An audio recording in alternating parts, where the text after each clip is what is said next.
Hello everyone, welcome to the channel. I am doctor Alisha Gupta और आज के इस वीडियो में हम वर्टिगो यानी चक्कर आना, इसके कुछ कॉजेज़ के बारे में जानेंगे, सिम्टम्स यानी लक्षण के बारे में और कुछ फिजियोथेरेपी एक्सरसाइज के बारे में जानेंगे। अब हम जानते हैं ये वर्टिगो होता क्या है। वर्टिगो का मतलब होता है चक्कर आना।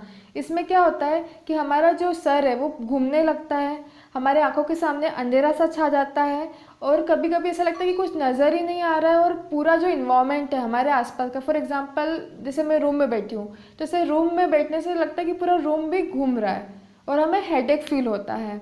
और it can be because of low BP, या हमारा जो ब्लड प्रेशर है कम होने की वजह से, या फिर शरीर में खून की कमी होने की वजह से, या पैनिक अटैक के स्ट्रेस की वजह से भी हमें वर्टिगो हो सकता है। अब हम जानते हैं इसके कॉजेज़ यानी कारण के बारे में। वैसे तो बहुत सारी कंडीशंस होती है जिसमें हमें चक्कर आ सकते हैं, जैसे कोई सर्वाइकल रिलेटेड प्रॉब्लम हो तो उसकी वजह से भी हमें चक्कर आ सकते हैं, या स्ट्रेस है बीपी के लो होने की वजह से, ये सब कंडीशंस की वजह से भी हमें चक्कर आ सकते हैं। पर जो मेन कारण होता है उसमें क्या होता है कि जो हमारा इनर ईयर यानी जो कान के अंदर वाला पार्ट है उसमें इम्बैलेंस होने की वजह से भी हमें चक्कर आते हैं। और जो दूसरा कारण है वो है सीएनएस, सेंट्रल नर्वस सिस्टम का भी यदि कोई प्रॉब्लम है, यानी जो हमारे मस्तिष्क की कोई बीमारी है, तो उस वजह से भी हमें चक्कर आ सकते हैं। कुछ कॉमन कंडीशंस है, फॉर एग्जांपल जैसे मीनियर्स डिसीज़ में हमें मीनियर्स डिसीज़ की वजह से हमें वर्टिगो हो सकता है, या फिर वेस्टिबुलर न्यूराइटिस की वजह से, या बीपीपीवी की वजह से। तो जो मेनली क्या होता है कि जो बीपीपीवी के जो चांसेस होते हैं वो 35 से 40% होते हैं कि हमें उसकी वजह से वर्टिगो हो सकता है। अब हम जानते हैं कि ये बीपीपीवी होता क्या है। तो बीपीपीवी का मतलब होता है बेनाइन पैरोक्सिमल पोजिशनल वर्टिगो। तो बेनाइन का मतलब होता है नॉन लाइफ थ्रेटनिंग, यानी हमें इससे कोई जान की हानि नहीं होती है, कोई दिक्कत वाली बात नहीं है। और जो है नेक्स्ट है पैरोक्सिमल यानी सडन या टेम्प्रेरी, हमें सडन से चक्कर आने लगते हैं कोई भी पोजीशन चेंज करने पे। नेक्स्ट है पोजिशनल यानी रिलेटेड टू मूवमेंट, हम कुछ ऐसा मूवमेंट कर रहे हैं, ऐसा हेड का मूवमेंट कर रहे हैं जिससे हमें चक्कर आ सकते हैं। नेक्स्ट है वर्टिगो यानी गिडीनेस, चक्कर आना। तो जैसे कि मैंने आपको बताया कि वर्टिगो आने का जो मेन जो कॉज है वो बीपीपीवी है। तो बीपीपीवी में क्या होता है, आमतौर पर हमें चक्कर आने लगते हैं जब हम पोजीशन चेंज करते हैं, जैसे बैठ के खड़े होना, या फिर लेटे हैं और एकदम से हम खड़े हो रहे हैं, या फिर नहाते वक्त जैसे हम स्टूल पर बैठे हैं और एकदम खड़े हो रहे हैं, या फिर झुक के ऐसा कुछ काम कर रहे हैं जिसमें हमें चक्कर आ सकते हैं। तो इसमें क्या होता है, इस कंडीशन में जो हमारा इनर ईयर है यानी जो हमारे कान का अंदर वाला पार्ट है उसमें कैल्शियम कार्बोनेट का कचरा जम जाता है। उस वजह से हमें जो इनर ईयर में इम्बैलेंस हो जाता है और हमें चक्कर आने लगते हैं। और ऐसे तो ये किसी भी एज ग्रुप में हो सकता है, पर मेनली ये ओल्ड एज में होता है, या फिर हमें कभी सर की चोट लग गई है, या फिर हम या तो पेशेंट बेड रिडन है, काफ़ी समय से वो बेड रेस्ट पे हैं, तो उसके ईयर में इन्फेक्शन होने की वजह से भी हमें ये कंडीशन हो सकती है। अब हम जानते हैं इसके सिम्टम्स यानी लक्षण के बारे में। तो इसका जो मेन जो प्रॉब्लम होती है वो होती है बैलेंस प्रॉब्लम। वॉकिंग करते वक्त या खड़े तो ऐसा लगता है हम एक साइड गिर जाएंगे, तो ये बैलेंस प्रॉब्लम हमें होती है।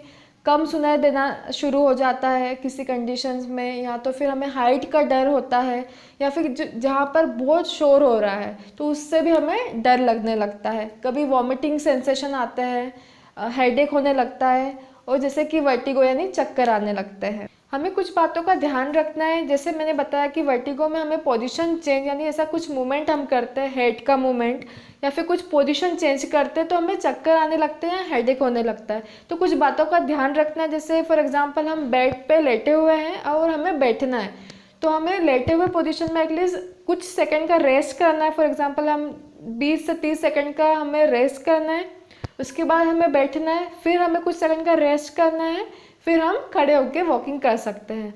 तो मेरा कहने का मतलब ये है कि आप कुछ भी जो पोजीशन चेंज कर रहे हैं उस वक्त आपको बीच बीच में कुछ सेकंड का होल्ड करना है। सडन यदि आप मूवमेंट करते हैं तो आपको चक्कर आने के या फिर फॉल होने के चांसेस ज़्यादा हो जाते हैं।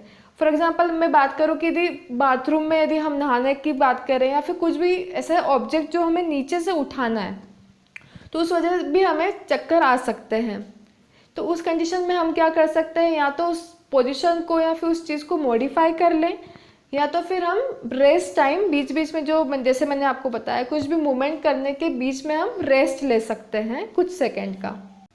आइए अब हम स्टार्ट करते हैं हमारी फिजियोथेरेपी एक्सरसाइज।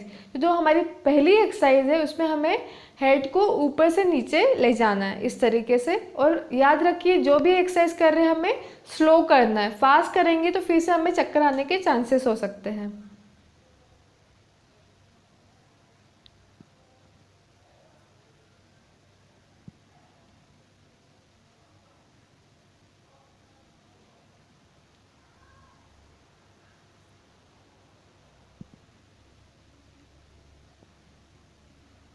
इस तरीके से अप एंड डाउन हमें 10 टाइम करना है। नेक्स्ट जो एक्सरसाइज है उसमें हमें टर्निंग करने हैं।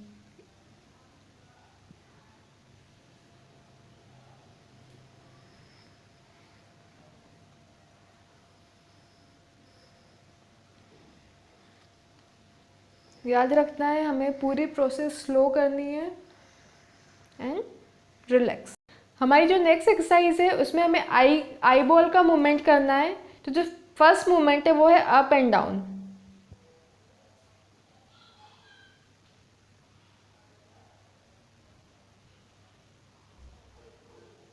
And relax. नेक्स्ट जो है उसे साइड टू साइड मूव करना है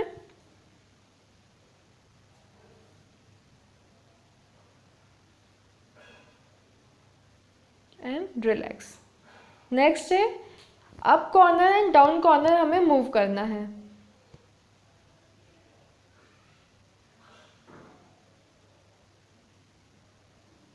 नेक्स्ट इस साइड से करेंगे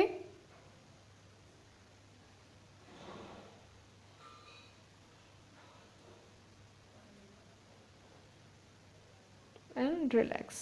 अब हमें इस तरीके से फिंगर को सामने की ओर रखना है और इसे देखते हुए हमें हेड को टर्न करना है और आंखें इसकी ओर ही होना चाहिए।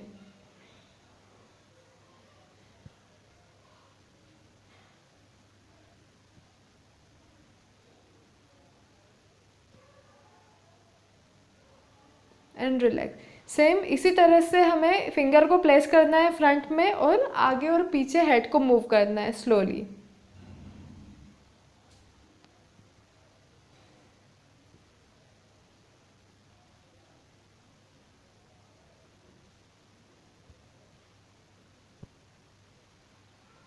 And relax. नेक्स्ट जो एक्सरसाइज है उसमें हेड स्टेबल रहेगा और फिंगर मूव करेगी और हमें फिंगर के साथ हमें हमारी आई बॉल भी मूव करना है।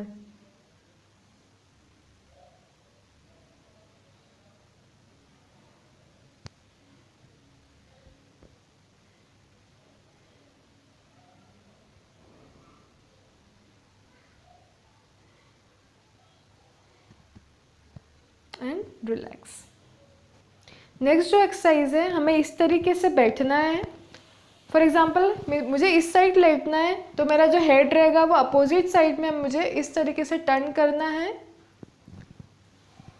इस तरीके से हम हेड को उसी पोजीशन में रखेंगे और इस तरीके से लेट जाएंगे।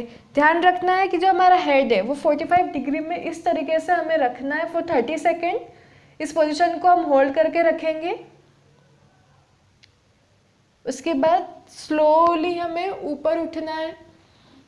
इस पोजीशन को 30 सेकेंड के लिए होल्ड करके रखेंगे।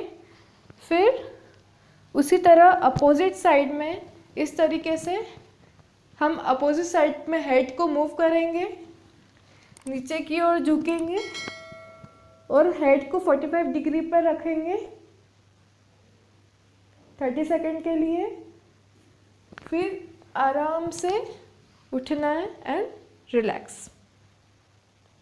जैसे कि मैंने जो आपको सिम्टम्स बताए, आपको यदि वो सिम्टम्स महसूस हो रहे हैं तो आप डॉक्टर के पास जा सकते हैं या फिर फिजिकल थेरेपिस्ट के पास जा सकते हैं ताकि वो आपको प्रॉपर डायग्नोस करके बता सके कि वो इनर ईयर वाला प्रॉब्लम है या फिर कोई सेंट्रल नर्वस सिस्टम रिलेटेड कुछ प्रॉब्लम है। डायग्नोसिस के बाद आप ये एक्सरसाइज कर सकते हैं।